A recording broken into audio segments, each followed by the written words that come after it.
je sais clairement pas comment je vais appeler cet épisode, mais ce que je peux vous dire, c'est qu'on va parler de ô combien je galère à trouver une fucking alternance. Je vous avoue que c'était pas la grande forme pour moi dernièrement, c'est pour cela que je poste cet épisode en retard d'ailleurs, j'en suis encore désolée. Mais déjà je me remets tout juste d'une maladie où j'étais sous 39 de fièvre avec au menu de la cortisone, des antibiotiques et du paracétamol. Je pense que ça s'entend car j'ai pas encore retrouvé totalement ma voix. Ça faisait très longtemps que j'avais pas été aussi malade. En plus de ça, j'ai été privée de danse tout le long de cette maladie car avec ce traitement, je ne pouvais pas exercer d'activité physique, même si je commençais à aller mieux. Donc vous imaginez bien que j'étais malheureuse comme y a pas parce que la danse c'est toute ma vie. Mais surtout, ça fait 3 semaines que je galère à trouver un thème d'épisode pour le podcast d'aujourd'hui. À chaque fois que j'essayais d'écrire, c'était la page blanche et ça ne m'arrive jamais. J'ai toujours des choses à dire sur n'importe quel sujet et là, rien. Le néant. Je suis devant mon ordi, à tourner en rond devant l'écran blanc, alors que j'ai 1000 idées d'épisodes de podcast de côté, hein. Mais il y avait rien à faire. Les mots ne sortaient pas. Donc là, je me suis posée et je me suis dit c'est pas normal que je sois bloquée comme ça. Il y a quelque chose qui ne va pas. Et oui, en effet, c'est le cas de le dire, mon mois de septembre a été marqué par un très gros échec dans ma vie, puisque je n'ai pas réussi à trouver une alternance pour commencer mon bac+2 web design. J'ai voulu peut-être minimiser l'impact que ça avait eu sur moi en faisant comme si de rien n'était, en me disant que tout allait bien finir par s'arranger. Mais la vérité, c'est qu'actuellement, je suis une grosse larve dans mon lit en pyjama qui passe ses journées à se morfondre parce que j'ai loupé ma rentrée, quoi. Dites-vous que la déception est si importante que j'arrive même pas à écrire un épisode de podcast. Alors que de base, ça n'a jamais posé souci. Donc je me suis dit, tu sais quoi ? Autant en parler, de toute façon, y a que comme ça que j'arrive à écrire quand je dis ce que j'ai sur le cœur, donc si jamais il y a d'autres personnes dans mon cas qui galèrent à trouver une alternance, eh ben écoutez, bienvenue. On est ensemble mes frères et mes sœurs, donnons-nous les mains et trouvons ensemble des solutions pour enfin signer l'alternance de nos rêves qu'on mérite, bordel.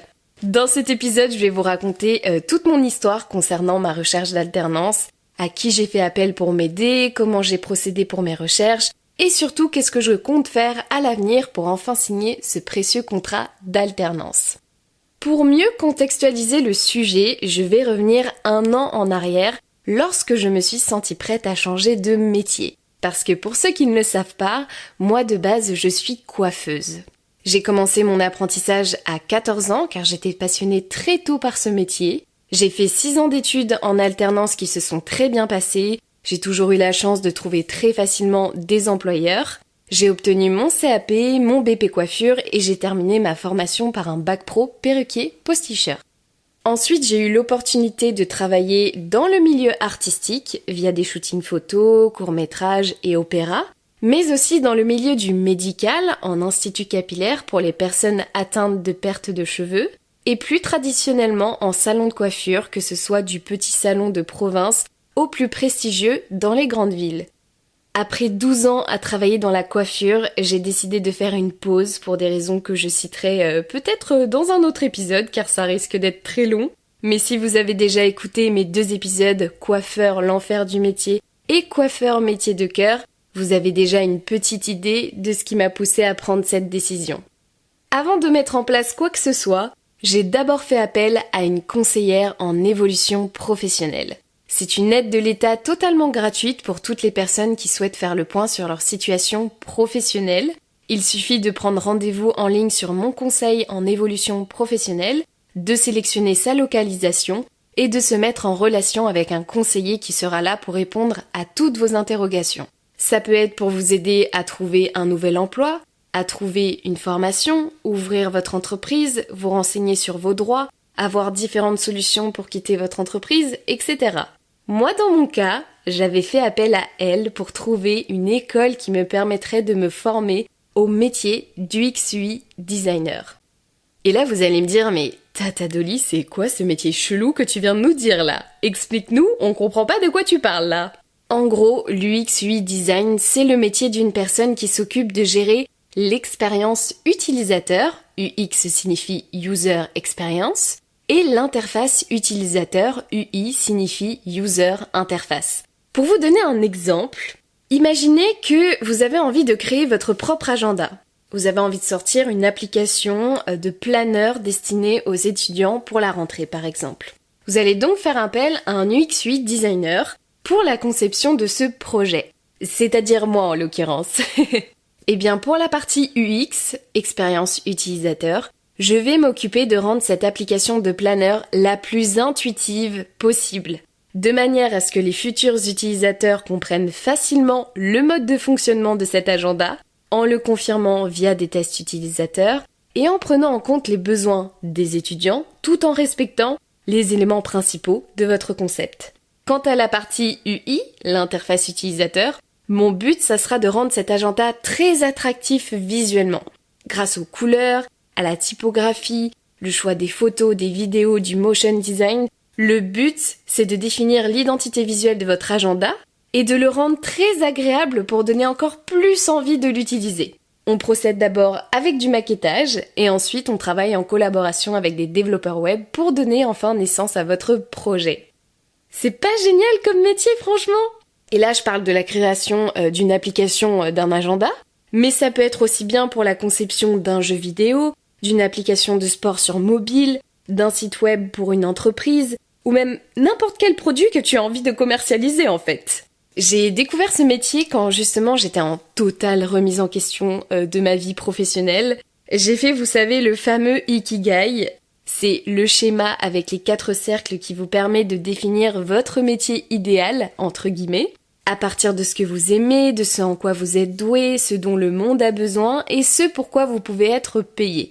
Et par rapport à tout ce que j'ai rempli, ce sont les métiers du numérique qui sont le plus ressortis, donc tout ce qui va être développeur web, la data, les IA, la cybersécurité, la communication, le marketing et le graphisme. Ce qui n'est pas étonnant vu que je suis passionnée des réseaux sociaux et du web depuis qu'on m'a autorisé l'accès à un ordinateur.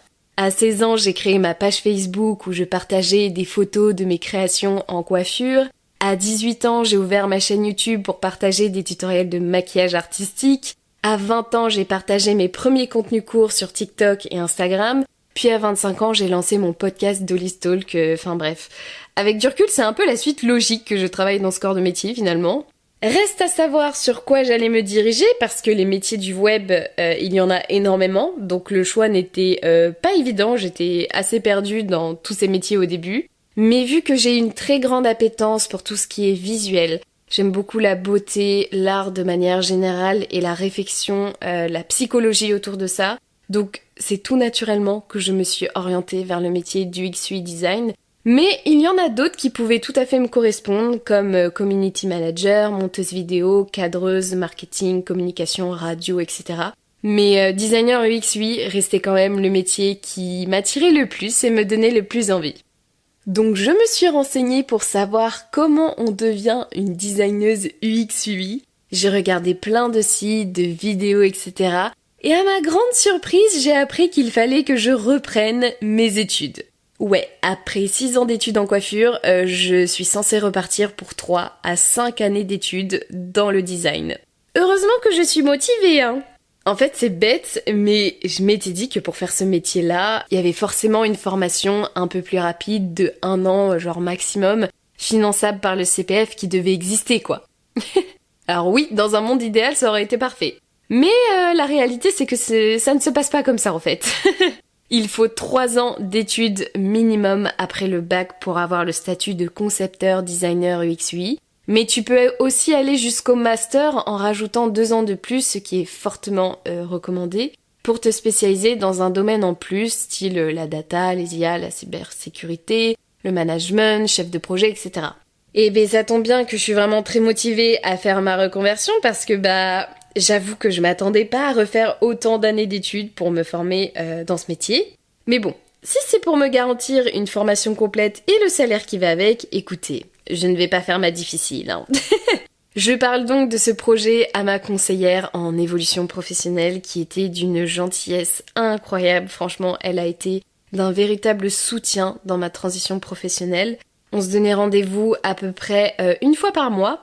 Elle me donnait des devoirs à faire à la maison comme des recherches de formation, des recherches de statistiques, des enquêtes métiers où je devais appeler des UX/UI designers, des développeurs web, des community managers, pour qu'on discute ensemble de toutes les facettes de leur métier, que je connaisse aussi bien les avantages comme les inconvénients, le salaire, la formation, les missions fréquentes, etc. pour que vraiment j'ai une image la plus représentative du métier avant de me lancer. Une fois que j'étais sûre de ma décision, que vraiment, ça y est, j'avais décidé de me lancer à fond dans l'UX/UI design, c'était ce métier, ma conseillère m'a aidé à trouver des moyens pour quitter mon entreprise pour que je puisse reprendre mes études en septembre. Elle m'a donc présenté plusieurs manières de quitter mon entreprise. Il y avait bien sûr la fameuse rupture conventionnelle et la démission pour un CDD qui me permettrait ensuite de pouvoir bénéficier de l'AREF, l'aide au retour à l'emploi via une formation par France Travail.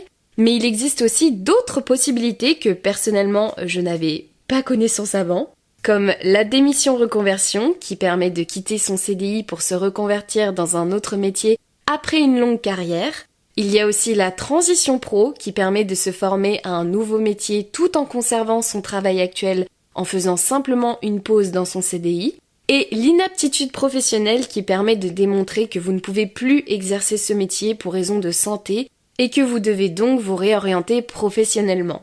Alors moi je n'étais pas éligible à ces aides-là, mais si vous avez envie de changer de métier sans vous retrouver dans une galère financière, vérifiez si vous remplissez bien toutes les conditions pour y avoir accès parce que si ça peut vous éviter de rester dans un travail qui ne vous plaît pas, autant tenter sa chance pour voir si vous pouvez en bénéficier. Pour ma part, j'ai eu la chance d'avoir ma rupture conventionnelle qui a été acceptée, donc j'étais super contente. Et à partir de ce moment-là, dès que j'ai eu mon feu vert, je me suis mise à fond dans les recherches d'école. Et alors là, faut que je vous dise que j'ai été assez choquée de m'apercevoir que la majorité des écoles d'art, de design ou du numérique étaient malheureusement privées et demandaient une somme d'argent mais très conséquente.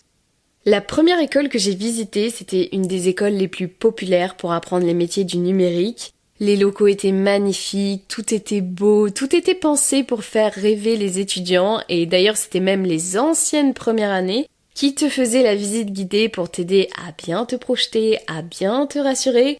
De toute façon, le déroulement des portes ouvertes était très bien étudié pour te donner envie de signer tout de suite la préinscription dans la précipitation.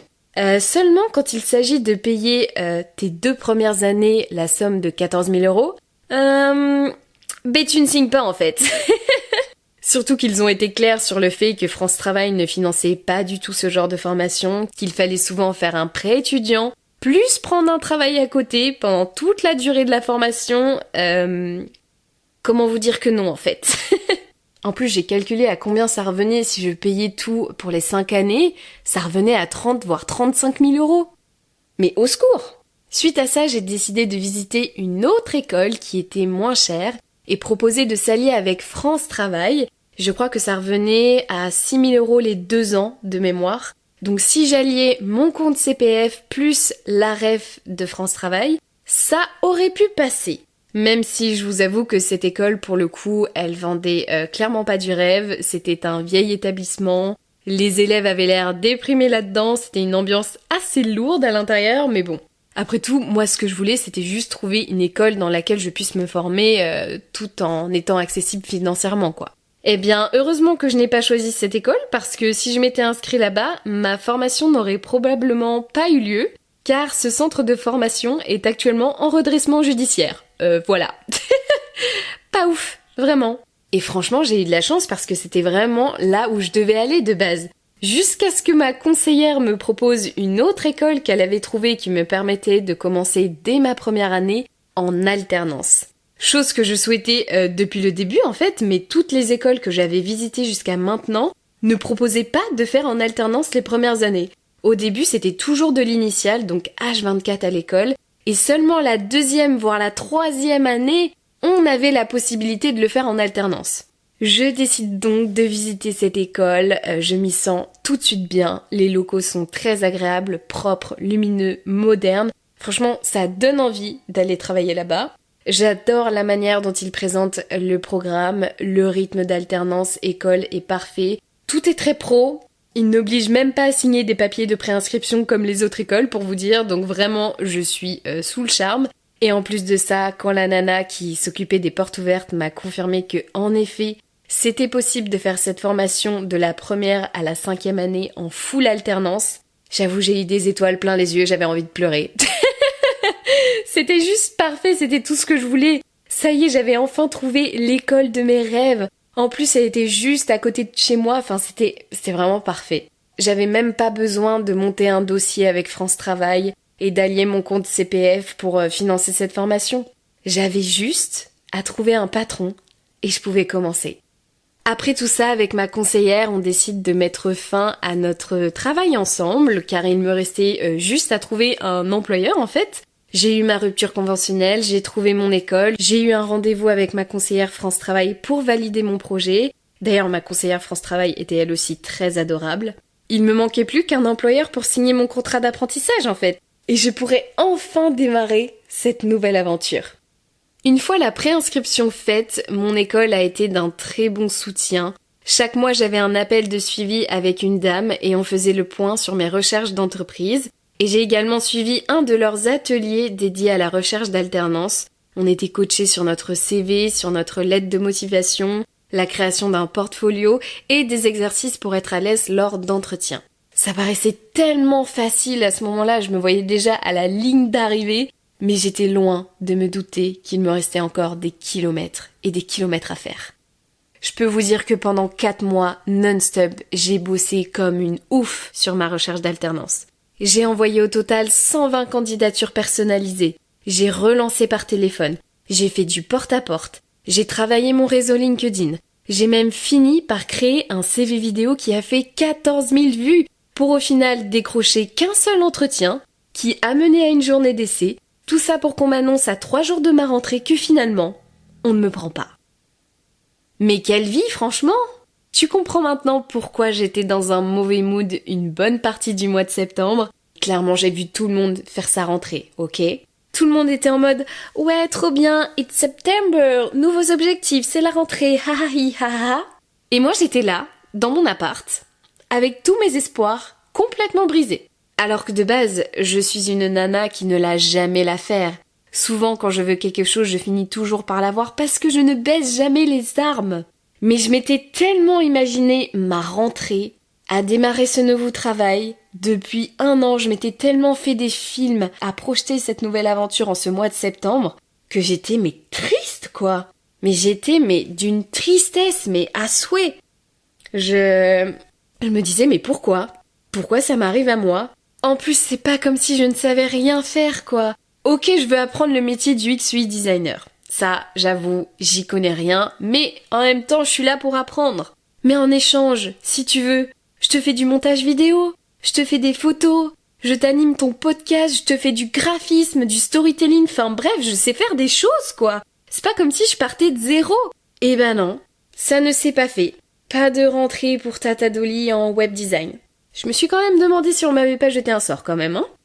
Bref, une fois que j'ai bien déprimé ma race, j'ai décidé de contacter ma conseillère France Travail et la dame de mon école pour voir ce qui était possible de faire pour mon avenir, quoi, parce que actuellement c'était un désastre. Et la dame de mon école m'a dit que je pouvais tenter de faire une demande de financement à France Travail ou par la région si besoin. Chose que je voulais éviter de base parce que ça veut dire que tout le long de ma formation, je resterai au chômage, donc j'ai pas énormément pour vivre. Je préfère avoir un salaire d'alternant et continuer de cotiser pour relancer mon chômage plus tard si besoin pour me sécuriser que d'être H24 à l'école et au chômage à côté et devoir me serrer la ceinture pour vivre. De plus, je suis bien placée pour savoir qu'on apprend beaucoup mieux en entreprise qu'à l'école. Mais bon, étant donné les circonstances, je n'avais pas vraiment le choix, donc j'ai décidé de contacter ma conseillère France Travail. Le problème, c'est que la formation que je veux faire n'a pas un taux de retour à l'emploi très élevé. On n'est que à 46% au niveau national et 0% niveau régional. Ouais, comme tu dis, c'est vraiment pas beaucoup. Donc, pour ma conseillère, ce n'est pas un projet fiable qui sera accepté par France Travail parce qu'il n'y a pas eu assez de gens qui, après cette formation, ont retrouvé directement du travail. Et le prix de la formation est trop élevé pour être financé uniquement avec mon compte CPF. Par contre, elle m'a dit que éventuellement l'année prochaine, je pourrais faire une demande de financement région. Cette année c'était trop tard, mais l'année prochaine ça peut être faisable.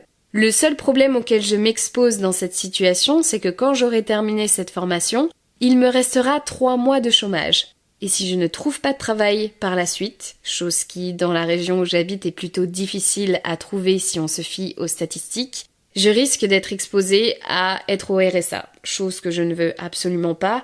Donc pour elle, le mieux c'est de continuer les recherches d'alternance. J'ai recontacté mon école et ils m'ont dit que je pouvais faire une rentrée en décalé jusqu'au mois de décembre. Donc il faut pas du tout que je baisse les bras, il y a encore un espoir pour que je puisse commencer cette année malgré tout. Donc on ne lâche pas l'affaire.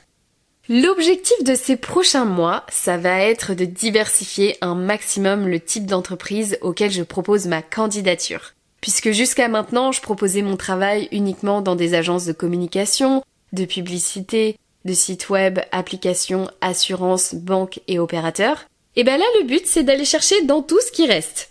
Et ma conseillère France Travail m'a aussi recommandé de chercher autour de mon métier, au lieu de me focus sur le métier du UX/UI design, laisser une porte ouverte aux métiers qui peuvent s'en rapprocher, comme la data, la cybersécurité, les IA, le marketing, le graphisme, le développement web, si jamais j'ai une opportunité d'emploi similaire. Comme ça, j'étudie 2 ans dans un métier qui s'en rapproche, et la 3e année, je peux me rediriger vers de l'UX/UI. Puisque, en fait, le diplôme de concepteur UX/UI s'obtient surtout la 3e année en licence, alors que les 2 premières années qui représentent un niveau BTS, tu peux te permettre de faire des choses un peu plus générales, et c'est la 3e année où tu te spécialises vraiment. Mes proches m'ont également recommandé de regarder quels sont les types d'alternances qu'il y a autour de chez moi qui sont le plus recherchés pour voir si ça pourrait correspondre à peu près et m'occuper pendant ces 2 ans avant que je fasse la 3e année en UX/UI. Et si jamais, malheureusement, je ne trouve pas d'ici décembre, de toute manière, je compte aller retravailler parce que c'est pas possible financièrement pour moi de rester au chômage aussi longtemps, malgré que ce soit très agréable. Donc soit je repars pour un CDD en coiffure ou dans autre chose en attendant de retrouver une alternance pour commencer mon bac+2 web design en septembre de l'année prochaine, ou je pourrais toujours faire une demande de financement par la région, comme vu avec ma conseillère France Travail, si je ne trouve toujours pas d'alternance pour l'année prochaine. Je devrais juste veiller à trouver un emploi directement après, mais quoi qu'il arrive, je trouverai toujours des solutions pour m'en sortir et me former à ce métier. De toute façon, du moment que tu as la motivation et que tu as envie de travailler, en général, les efforts finissent par payer un jour. C'est toujours comme ça que ça se passe. Vous l'aurez compris, la morale de cet épisode, c'est même dans les échecs les plus douloureux, faut quand même relever la tête et continuer d'avancer. Clairement, c'est mon mode de fonctionnement en permanence. Il ne faut jamais lâcher tant qu'on n'a pas eu ce qu'on veut. Et je rajouterais même que la récompense ne peut être qu'encore meilleure quand on en a bavé pour y arriver. On savoure d'autant plus la victoire. Et c'est ce qu'il faut garder en tête pour rester motivé sur ses objectifs. Je sais pas si vous traversez une épreuve dans votre vie en ce moment, mais si c'est le cas et que c'est difficile, que vous avez envie de lâcher, que vous vous dites mais pourquoi j'ai fait tout ça sérieux, dans quoi je me suis embarquée, rappelez-vous pourquoi vous avez commencé. Tout est dans la tête vraiment, calibrez votre cerveau, tout est une question de volonté comme diraient les coachs de développement personnel. Mais c'est vrai! Concentrez-vous sur là où vous avez toujours eu envie d'aller et ne vous arrêtez pas à un échec alors que vous pouvez très bien remporter la prochaine victoire. Celle-ci, c'était peut-être pas la bonne, mais qui vous dit que la prochaine vous allez pas la remporter? Si vous réessayez pas, vous ne pourrez jamais le savoir. Alors faites-le pour vous. Vous en avez besoin. Continuez de croire en vos rêves, c'est important. Et faites en sorte que chaque jour soit un pas de plus vers votre bonheur. Oh là là, j'étais inspirée, c'était beau ce que j'ai dit. Voilà, merci de m'avoir écouté. C'était un épisode update de ma life. Je le fais pas souvent, mais là, ça m'avait beaucoup trop touchée pour que je n'en parle pas. Et je sais qu'il y a beaucoup de personnes qui sont dans mon cas à galérer à trouver une alternance. Donc, ça me semblait tout naturel d'ouvrir la parole là-dessus. Surtout que, voilà, quand tu as passé la barre des 25 ans, on m'avait prévenu, mais les employeurs préfèrent toujours prendre des apprentis de 16 à 20 ans parce qu'ils les payent beaucoup moins, plutôt que ceux qui ont entre 21 et 29 ans. Sans oublier que les métiers du numérique, c'est pas facile à trouver parce que ce sont des métiers où l'on gagne plutôt bien sa vie. qui permettent d'avoir un certain confort en télétravail, de ne pas avoir trop de problèmes de santé par rapport à d'autres professions comme la coiffure par exemple. Ce qui fait que ça intéresse beaucoup de gens, mais il y a très peu d'offres par rapport à la demande pour le moment. Et ça, j'en étais consciente dans mes recherches au début. Seulement, j'étais loin de m'imaginer l'ampleur que ça allait prendre, mais écoutez, on va persévérer, on garde le cap, on croit en soi, et on finira par décrocher cette putain d'alternance. La suite au prochain épisode! Je vous souhaite une très belle journée, une très belle soirée, prenez soin de vous et je vous dis à très bientôt dans un prochain épisode de Dolly's Talk. Mouah. Bisous!